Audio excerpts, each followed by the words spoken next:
بسم اللہ الرحمن الرحیم۔ السلام علیکم دوستو۔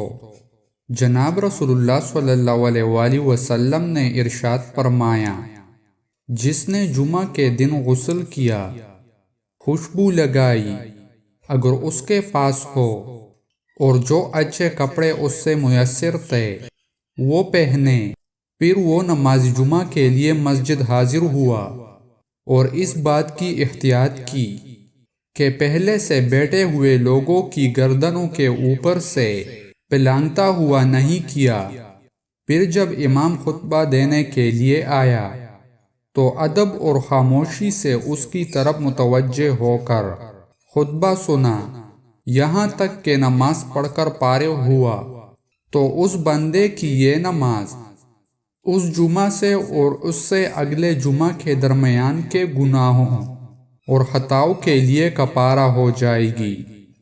طبرانی کی روایت کے آخر میں ہے کہ اس بندہ کی نماز اس جمعہ اور دوسرے جمعے کے درمیان کی ساری خطاؤں کا کفارہ بن جائے گا، جب تک کہ وہ کبائر سے بچا رہے، اور یہ برکت اس کو ہمیشہ ہمیشہ حاصل ہوتی رہے گی۔ دوستو، مزید اسلامک ویڈیوز دیکھنے کے لیے ہمارے یوٹیوب چینل کو سبسکرائب کریں اور ویڈیو کو لائک اور شیئر کریں۔ جزاک اللہ۔